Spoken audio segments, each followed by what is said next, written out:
E agora, eu vou passar a palavra. Nós vamos ouvir agora um testemunho, uma experiência. Como eu falei para vocês, a nossa proposta é trazer para vocês diferentes práticas aqui, né? Então, eu quero apresentar o pastor Harold Walker. Ele tem uma página hoje do Caminhando pela Bíblia, onde ele compartilha, né, suas reflexões. Porém, ele tem uma experiência também muito prática dentro da Escola Cristã de Jundiaí. Ele vai compartilhar um pouco conosco como foi essa história. Deixa eu me apresentar primeiro. Eu sou nascido em Los Angeles, Califórnia, mas sou mais brasileiro que a maioria de vocês. Eu vim ao Brasil com 7 anos de idade, hoje eu estou com 67. Tem alguém aí com mais de 60 anos de Brasil aí? Levanta a mão, alguém com mais de 60 anos de Brasil. Tem alguns, pouquinhos. Então eu sou brasileiro de coração e de formação.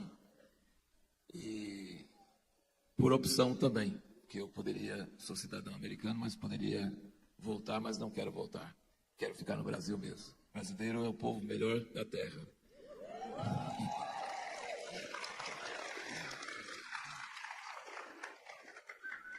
E ouvi uma parte, acho que talvez a segunda metade do preletor anterior, e posso dizer o seguinte, que meu pai, John Walker, praticou tudo o que esse preletor falou. Estou com 67 anos, tenho filhos, tenho netos. Meu pai tinha 6 filhos biológicos, tinha muitos filhos postiços, porque passavam tempo com ele, morava em nossa casa. Ele era uma pessoa, quando era jovem, muito atribulado, criado numa família de classe média, em São Francisco, Estados Unidos. E quando estava na idade de faculdade, ele procurou a verdade no budismo, no catolicismo, em vários ismos, né? E até que ele encontrou Cristo mesmo, a luz que ilumina todo homem que entra no mundo. E ele teve uma revelação quando ele estava trabalhando durante a Segunda Guerra Mundial. Ele tinha uma opção naquela época de você não ser obrigado a fazer parte do exército ou ir para a guerra. Você podia falar que você não tinha consciência para matar os outros. Então você não podia também ficar em casa tranquilo, tal, não. Você tinha que ir para trabalhar nas estradas, para trabalhar em algum serviço público de utilidade. E ele foi. E ele era cozinheiro de uma equipe que trabalhava nas estradas, e ele tinha madrugadas e lia os livros de George Fox, que era do movimento Quaker, que falou dessa luz interior. E ele foi sendo alcançado por Deus. E depois da guerra, esse pessoal Quaker tinha escolas e tinha educação infantil. E ele lembra de como, nós vimos que o preletor anterior falou que a criança não nasce sabendo ser gentil. A criança não nasce com bondade. A criança não nasce pensando nos outros. A criança não nasce falando só a verdade. Ele fala a verdade sobre os irmãos, mas sobre ele mesmo ele mente. Ele não faz nenhum curso de meteorologia porque não é necessário, já vem embutido. E ele viu, então, nessas criancinhas, né, que quando você fala assim, não bate no seu coleguinha com esse martelo de plástico. Ele falou assim, você não queria machucar ele. Ele falou, não, ele queria era matar ele. Se tivesse um revólver, ele matava. Então ele viu que esse mal está embutido nas pessoas, né? E aí ele ouviu de Deus que ele teria que disciplinar os filhos dele quando ele tivesse. Ele não era casado ainda. Ele teria que disciplinar. E falou, mas Deus, eu não posso disciplinar. Meus pais não me disciplinaram. Como é que eu tenho direito de disciplinar meus filhos? E Deus falou com ele, não é questão de que você teve ou não teve. É questão de um princípio do universo. O meu filho, Deus, falando sobre Jesus, ele falou, passa de mim esse cálice. E Deus falou assim, não, você vai fazer o que é contra a sua vontade e vai fazer a minha vontade. Então, o que a criança primeiro precisa entender, que a vontade dela não traz felicidade, não traz alegria. E se ela aprender a dominar a própria vontade, se ela aprender a negar a si mesmo, ela vai ser feliz. E meu pai aplicava isso na gente. Então, era doído, tá? Ele castigava com tabuinhas de madeira, sabe aquelas caixinhas de uva, ou aqueles raquetes de ping-pong, para não machucar, para não deixar marcas, mas para arder pra caramba. Então eu senti na pele a teologia do meu pai, a teoria do meu pai. E eu sei até hoje como eu sentia. Quando ele estava disciplinando, eu falava assim, quando eu ficar velho, eu sou uma pessoa muito mais feliz, porque eu não aprendi na escola da vida, aprendi com um pai que me amava e que tinha preocupação comigo. E aí então, ele deu um curso em Jundiaí, no ano de 86, de curso de 3 meses para casais que queriam saber como criar seus filhos. Ele nunca tinha dado esse curso. A maioria dos 6 filhos dele já estavam casados, já tinha netos. Ele nunca tinha falado sobre isso. E aí eles pediram, nós queremos aprender como criar filhos como o senhor tem. Como fazer isso. E aí ele deu um curso de 3 meses, que virou um livro chamado 7 Princípios de Formação da Família Cristã. E ele ensinou esses 7 princípios, 7 capítulos, 7 princípios. E desse livro e desses casais, foi na época do Plano Cruzado, foi numa época que gente estava sendo demitida, foi na época do congelamento das poupanças. Nossa igreja em Jundiaí era uma igreja de classe média baixa e pobre, pessoas que trabalhavam nas indústrias. Nessa época eles falavam assim, nós não vamos mandar nossos filhos para escolas onde os professores vão desfazer o que nós estamos ensinando em casa. E se cotizaram e juntaram e alugaram com muito custo o local que nós temos a Escola Cristã Jundiaí até o dia de hoje, 36 anos depois. E eu posso dizer que o amor e a disciplina formam a base. E o lema da escola, que foi meu pai que criou, é informando a mente e formando o caráter. E graças a Deus, a nossa escola tem fama em Jundiaí de ser uma das melhores escolas em termos acadêmicos, onde os alunos realmente saem com base sólida para a universidade ou para a vida. Mas além disso, eles aprendem que o ambiente da disciplina é um ambiente saudável, é um ambiente feliz. Pessoas que visitam a escola para colocar seus filhos ou para saber se a escola pensa, você fala assim, hoje não tem aula?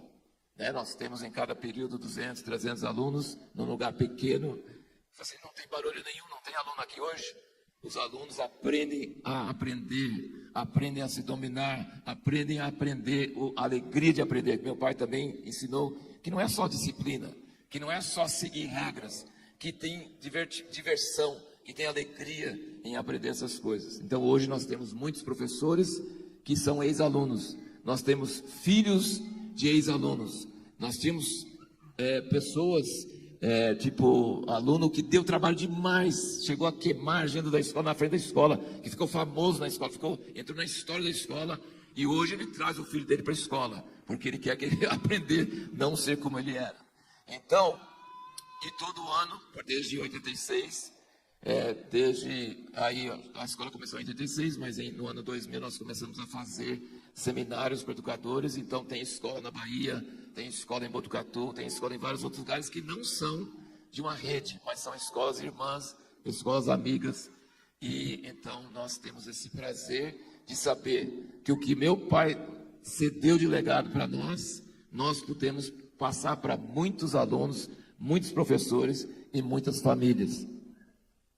Eu queria dizer o seguinte, no ano da pandemia foi muito difícil para nós como escola, muito difícil mesmo, e não difícil só no ano da pandemia, foi mais difícil ainda no ano desses anos depois, porque parece que as mentes dos pais mudaram, nós nunca tínhamos que fazer nenhuma propaganda, nenhuma divulgação, nós tínhamos lista de espera para entrar na escola, mas a mente dos pais mudou, parece que eles não estão interessados mais em excelência, estão interessados em recreação, em estrutura, uma série de outras coisas. Então foram muito difíceis. Mas no ano da pandemia, tinha que ficar todo mundo em casa. Sabe o que eu fiz?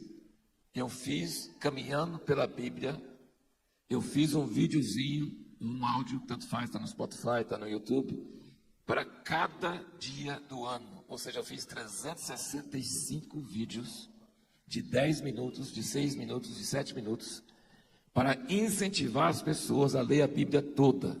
Porque o legado mais importante que meu pai deixou para nós foi que você deve ler a Bíblia toda, sempre. Você não lê a parte da Bíblia que você gosta. Você não lê só o Novo Testamento. Você não deixa de fora aqueles nomes. Você não deixa de fora Levítico, que é um livro de açougue. Não. Você lê a Bíblia toda, sempre. Mais do que as notas de rodapé de Bíblia de estudo, mais do que comentários. Deixa a Bíblia te formar. Deixa a Bíblia se explicar. Mas eu via que as pessoas começavam o ano novo, tipo em janeiro, está todo mundo animado. Eu tenho um grupo no Telegram, Caminhando pela Bíblia, que tem mais de 6 mil pessoas, que todo dia postam lá o vídeo e tal. Mas as pessoas começam em janeiro animado, e Gênesis vai uma beleza, Êxodo também. Mas chega em Levítico, o pessoal desanima e desiste, que não dá. E aí eu ponho esses vídeos ou esses áudiozinhos, a pessoa pode pôr no trabalho, ele lê, que eu digo assim, 15 minutos que você lê por dia, você consegue ler a Bíblia toda. Porque só precisa ler 2, 3 capítulos por dia, você consegue ler a Bíblia toda. E é 10 minutos, 15 minutos de leitura. Não é difícil, é só rotina. E aí o que acontece? A pessoa lê, ela pensa sobre alguma coisa que chamou a atenção dela, aí ela ouve o áudio, ouve o vídeo sobre aqueles capítulos que têm nomes, ou aqueles capítulos que falam sobre sacrifício, sobre gordura, sobre fígado, sobre queimar, sobre aquelas coisas todas, e não pega quase nada. Quando ouve o áudio, ele fala assim, eu li isso, tem a ver com isso. É mais ou menos como São Silvestre. Você começa correndo, você não vai chegar primeiro, mas tem um monte de gente correndo, então dá ânimo para continuar lendo a Bíblia toda sempre. E tenho ouvido muitos testemunhos de vidas transformadas simplesmente por ler a Bíblia toda sempre. Então eu deixo esse recado para vocês, e se quiserem, é só pôr no Google Caminhando pela Bíblia, Caminhando com a Bíblia com Harold Walker, você vai achar no YouTube, no Spotify, e você pode incentivar. Ainda é dia 26 de janeiro, então ainda dá tempo para você fazer esse projeto e terminar o ano, 31 de dezembro, no capítulo 22 de Apocalipse. Obrigado pela atenção. Muito bom. Que bênção, né?